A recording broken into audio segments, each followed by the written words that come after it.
So my name is Villano Qiriazi. I'm the head of the Education Department of the Council of Europe. The Council of Europe is a European-based organization in Strasbourg.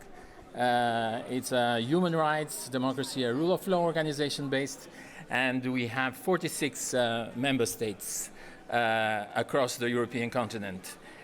In the area of education and higher education, we have been for many years major actors in Europe.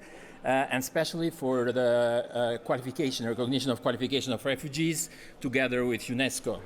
And for the normal recognition, let's say, processes, we have a common convention, a joint convention with UNESCO, which is called the European or the Lisbon Recognition Convention. And we have put in place several criteria and procedures for the recognition of qualifications of refugee students. But since 2016, we have been facing another problem, the recognition of the qualifications of refugees that do not have documentation. So since 2016, we have been working together with other partners on, doesn't work.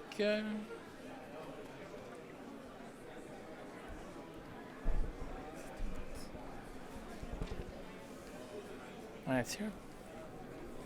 Yeah. Okay, so we have been working on an initiative that we called European Qualification Passport for Refugees.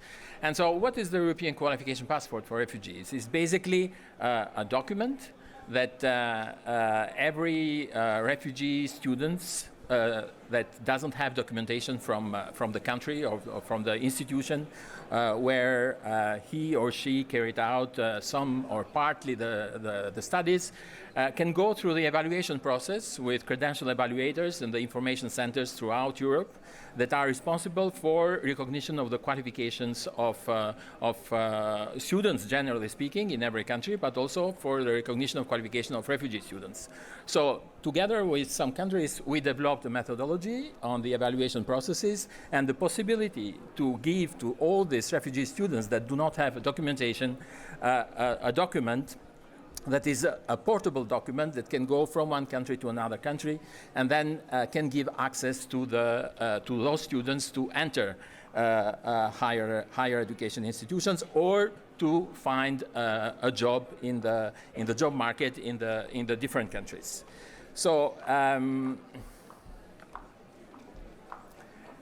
the principles that we have at the core of these initiatives are mainly four: the fairness, the portability, utility, and a shared European responsibility. When it comes to the fairness principle, is about giving every refugee equal opportunities to prove their qualifications, regardless of their country of origin, the challenges they have faced, or the disruption of their academic or professional journey. And so the fairness ensures that every evaluation is based on merit and the true potential of each and every student. Then the portability is very important in the context of refugees because very often they move from one country to another country, and so they can carry on their qualifications from one country to another one. And through our networks of credential evaluators, we build also trust among all recognition of qualification centers in order to make this portability principle kind of effective principles that work in practice. And then the other one is utility. So in addition to the portability, those documents should be practical and also be applicable in different contexts. So we have many examples of students that have been going through the evaluation process and get the possibility to enter universities for further studies or to find a job. And of course, the question of refugees cannot be the question or the affair or the issue of one single country. So in Europe, we apply the principles of shared responsibilities in order to also face challenges together, but also to find solutions together. So what is the brief history of this initiative? As I said before, it started in 2016.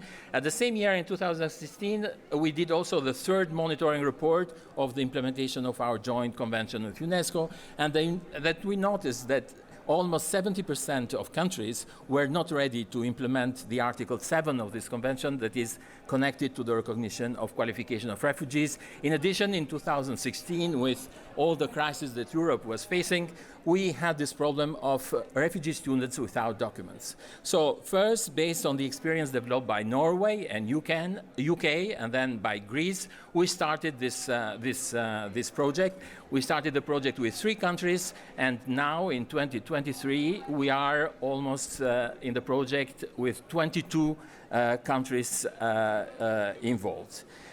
Some of the major achievements in the European context of this project are, first of all, the capacity to build trust among the ENIC centers. So trust is key, especially in higher education, when it comes to access to higher education. So by ensuring the quality of the methodology that we use and also the quality of the what we call passport or documents that we give to all the refugee students, we are managing to build trust among the different European centers and different institutions that are involved through their admission officers in this process. Then second achievement is that we have been already now we have a great number of credential evaluators, so a pool of credential evaluators in 22 countries that are able to apply this methodology and to issue a passport to refugee students that do not have documentation.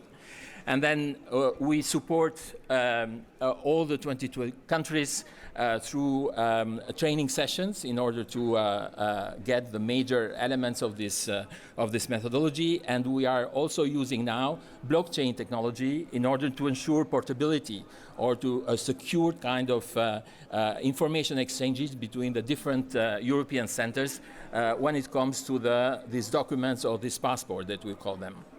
Up to now, more than 1,000 refugee students have had the opportunity to get this passport, and many of them are following their studies in different European universities, and some of them are also working in different European countries. And then in the global context, the last 2-3 years, we have also been developing a specific cooperation with UNESCO colleagues that are in charge of the implementation now of the new convention, the Global Convention on the Recognition of Qualifications. And then UNESCO colleagues, they have launched the Global Passport for refugees, and we have been working together with them in 3 countries, in Uganda, Zambia, and Iraq.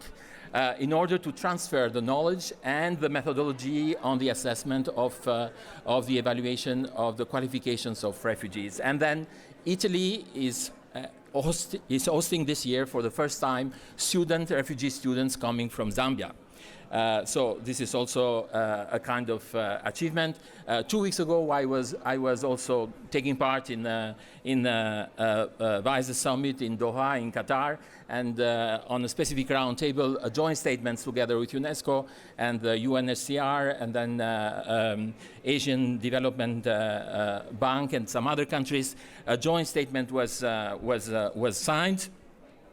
With 2 major, let's say, commitments to set up at global level a coordination mechanism for ensuring the right to higher education, especially in emergencies and crises, but also to work together with other partners on setting up or setting standards or common international standards on higher education in emergencies and crises, including the recognition of qualification issues. So 2 examples from Italy and France, just to give you idea how countries are working in this area. In Italy, they have gone very far because they have introduced in the national legislation changes with regard to persons under EU temporary protection. So they have in their legislation official recognition of the European qualification passport, which means methodology, assessment, also possibility almost automatic possibilities for all refugee students that don't have documentation to carry or to go through this process of evaluation and enter Italian universities. And then the European Union is also cooperating with us in order to implement a specific project in Italy in order to build capacities in the administration, but also capacities in different universities. And the Conference of Rectors of the Italian universities is one of the institutions that is very much involved in this work. And Italy is also contributing very much in the global context when it comes to sharing of knowledge and also training evaluators in Uganda, Zambia, and in Iraq. France has also is another good example. The Ministry of Interior is very much involved in this work, and the French authorities are working also with local authorities in order to make also in a way, build capacities at local level in order to integrate the refugees also in the job market. And then there are many civil society organizations involved in France. So our partners are national authorities, international organizations, higher education institutions, and the network of 22 countries. So the last thing that I would like to underline is the human impact of this work. As well, I was very happy to hear about, for example, the access to universities and what other colleagues are doing in terms of recognition of language competence and language skills. But what is important is also to associate and link all the different dots in order to allow all the refugee students to start new lives in the hosting countries. So thank you very much for your attention.